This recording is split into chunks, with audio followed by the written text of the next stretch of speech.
জীবন যেটা আপনি যাপন করেন, জানিয়ে আপনার এত অহংকার, বলুন এই জীবনে আপনার কি আছে?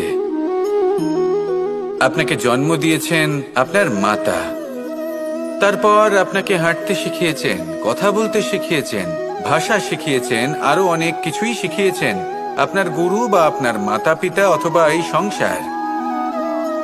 ব্যবসা, বাণিজ্য, এই সবকিছুর সাধন অন্য কেউ দিয়েছেন। ধন অর্জন করার সাধনও অন্য কেউ দিয়েছেন।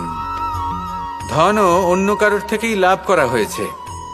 সম্মানটাও অন্য কোনো ব্যক্তি আপনাকে দিয়েছেন।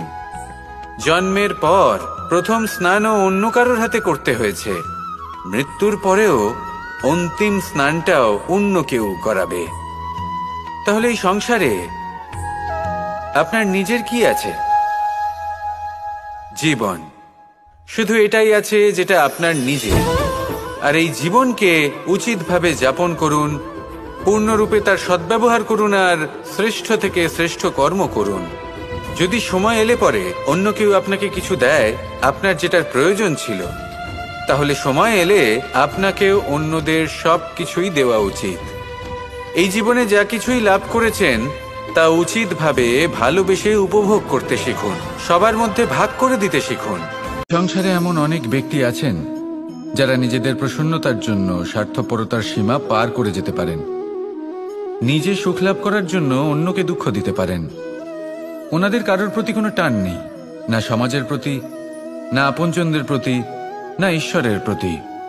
এবার দেখুন, মানুষ যদি কাউকে ভয় নাও পায়, তাও নিজের কর্মের কথা মনে করে অবশ্যই ভয় পাওয়া উচিত। কারণ আপনি যা কর্মই করুন তার ফল নিজে থেকে আপনার কাছে আসবেই, নিশ্চিত রূপে আসবে। তার থেকে আপনি পালাতে পারবেন না। কেউ নিজের কর্মফলের হাত থেকে বাঁচতে পারে না। স্বয়ং মহাদেবকেও ওনার কর্মফল ভোগ করতে হয়েছিল। উনি কিছু না ভেবেই ভস্মাসুরকে বর দিয়েছিলেন। তার পরিণামস্বরূপ যেটা হলো যে ওই ভস্মাসুর, যাকে মহাদেব বরদান করেছিলেন, তার হাত থেকে নিজের প্রাণ বাঁচিয়ে ওনাকে পালাতে হলো।